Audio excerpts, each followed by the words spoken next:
प्यारे बच्चों, आज हम अपठित गद्यांश करेंगे। आज का हमारा गद्यांश भगवान कृष्ण जी से संबंधित है। चलिए पढ़ना शुरू करते हैं। भगवान कृष्ण की जन्म स्थली मथुरा को कौन नहीं जानता। भारत में ही नहीं बल्कि विश्व भर में मथुरा के मंदिरों की धूम है। यदि मथुरा कृष्ण जी की जन्मभूमि है तो मथुरा से सटे वृंदावन में उन्होंने बचपन बिताया है। बचपन में कान्हा बड़े ही नटखट थे। माखन चुराना, गोपियों की मटकी तोड़ना उनके प्रिय खेल थे। वे ग्वाल बालों के साथ गेंद भी खेलते थे।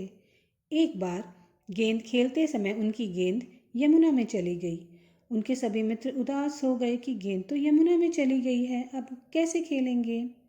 कान्हा ने उन्हें आश्वासन दिया कि वह नदी से गेंद लेकर आते हैं।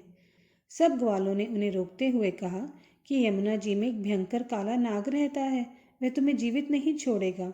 अतः हमें खेलने का विचार त्याग कर घर वापस चलना चाहिए। जब तक मित्र मंडली कुछ समझ पाती, कन्हैया कालिंदी में कूद गए। सब घबरा गए और भागकर यशोदा मैया के पास गए। उन्हें सारी बात बताई। यशोदा मैया और नंद बाबा रोते बिलखते यमुना तट पहुँचे। वे मन ही मन ईश्वर से प्रार्थना कर रहे थे कि प्रभु मेरे लाडले को सही सलामत भेज दो। इतने में ही उन्होंने देखा कि कन्हैया नाग के सिर पर खड़ा बांसुरी बजा रहा है। कान्हा को सही सलामत देखकर सबकी जान में जान आई और प्रसन्नता की लहर दौड़ गई। कृष्ण ने कालिया नाग के साथ घोर युद्ध कर उसे हरा दिया था और उसे यमुना जी को छोड़कर कहीं अन्य स्थान पर जाने को कहा था। कहते हैं कि युद्ध के समय उसने विष छोड़ा था। उसी विष के कारण कालिंदी का रंग काला हो गया। बेटा जी, अब हम इसी अपठित गद्यांश के आधार पर निम्नलिखित प्रश्नों के उत्तर नोटबुक में लिखेंगे।